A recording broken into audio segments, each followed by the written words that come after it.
Traveling to Write by Peter Hulme. Peter Hulme. Peter Hulme was born on 13 July 1948 in Colchester, England. Studied BA in the University of Leeds and did his doctorate in the University of Essex. Became the professor in the University of Essex and taught for 40 years.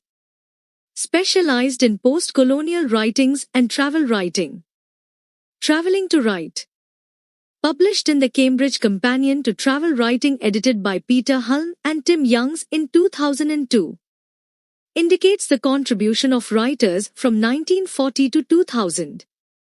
States the development of travel writing. Summary. Peter Hulme starts the essay by stating the contributors during the period 1940 to 2000. He says that in 1933, Patrick Hulme began a walk from Rotterdam to Constantinople. This was before Europe was devastated by fascism and war. Hulme served with distinction in Crete during the war.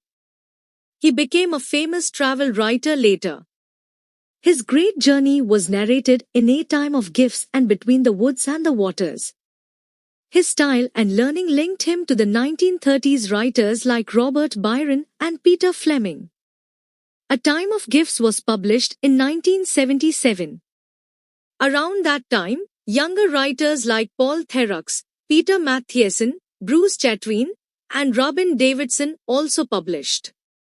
These younger writers marked a big change in modern travel writing. Hulme's first travel book was The Traveller's Tree. It was based on his post-war tour of the West Indies. The book won the Hyman Foundation Prize for Literature. It showed continuity with pre-war writers. It proved English gentlemen could still travel and write with witty style. Other writers of his generation were Wilfred Thesiger, Eric Nobby, and Norman Lewis. Their works remained popular across the second half of the 20th century. The next person he states is Thesiger. Thesiger was closest to old traditions of travel and exploration. His famous books, Arabian Sands and the Marsh Arabs. He lived long among desert life in Arabia and marsh culture in Iraq. These cultures later disappeared, giving his work ethnographic value. He celebrated the ancient Arab spirit. He disliked materialism, which he believed would destroy that world. His writing shows nostalgia and masculine toughness. Thesiger appears briefly in Nobby's A Short Walk in the Hindu Kush. Nobby calls Thesiger a throwback to the Victorian era. Thesiger is shown as the true explorer, living among primitive peoples. Nobby's humorous amateur style shaped later popular travel writing. Later, travel writing became linked to journalism and cultural history. Norman Levy's career best represents the mainstream. His qualities are wide political interests, plain style, independence, endurance of hardships. His work reported events in little-known parts of the world. Before World War II, travel writing was rarely a full career. Only Robert Byron and Alec Wolff considered it as a full career. Byron died in 1941. Alec Wolff continued travel writing into the 1960s. After the war, travel writing became a career path. War veterans sought direct engagement with social and political issues. Journalism and travel writing offered such opportunities. The next writer is V.S. Naipaul. Naipaul was both a novelist and travel writer. He was already famous for A House for Mr. Biswas. He wrote The Middle Passage about returning to the West Indies. This was during decolonization and debates on post-colonial independence. Britain was also debating post-war immigration from the West Indies. His title The Middle Passage caused controversy, as it was linked to slavery. Naipaul was of Indian ancestry. His family came to the Caribbean through indenture. He later wrote 3 complex travel books on India. These works also reflected his personal heritage. His later novels like The Enigma of Arrival and Away in the World mixed fiction, autobiography, and travel writing. There were women travel writers who contributed a lot. Early 20th century had many women travel writers. Rebecca Wast's Black Lamb and Grey Falcon was an important wartime travel book. But after the war, men dominated the field until the 1970s. Only Dervla Murphy had a long career among women. She dreamed of traveling from Ireland to India by bicycle in 1941.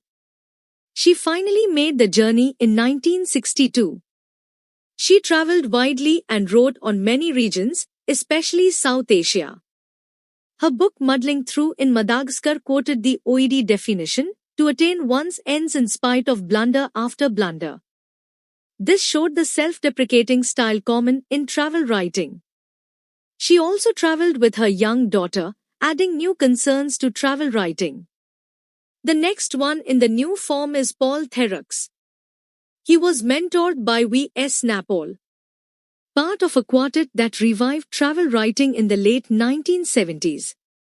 He created an American persona, though traveler he possessed literary depth. Created an American persona, tough traveler plus literary depth. His major works are The Great Railway Bazaar and The Old Patagonian Express. He used ordinary train travel to exotic remote places in Siberia and Patagonia. He showed train travel could be respectable, not just mass tourism. His style was influential, but he revitalized rather than transformed the genre. The next one in the new form is Peter Matthiessen, who is an experienced traveler, writer, and novelist. He went with zoologist George Schaller to study blue sheep and find the rare snow leopard. His books were structured as a quest within a spiritual journey. Bruce Chatwin is a young English writer. He indicated the quest for Mylodon skin remembered from childhood. He focuses on eccentric characters and anecdotes, not self-reflection. He explored the genocide of indigenous peoples in Patagonia. The next one is Robin Davidson, a young Australian writer. He walked 1,700 miles across Australian desert with 4 camels and a dog. He brought a new generation's voice into travel writing. He writes about Aboriginal communities with respect. Travel writing began engaging more seriously with anthropology and indigenous struggles.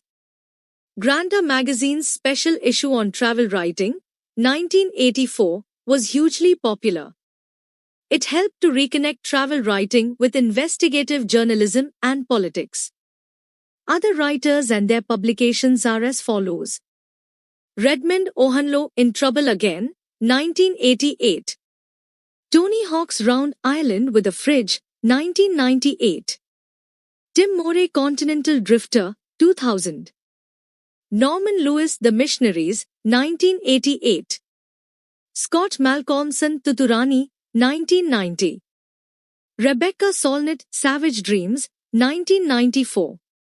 Edward Marriott The Lost Tribe, 1996. Rob Nixon Dreambirds, 1999.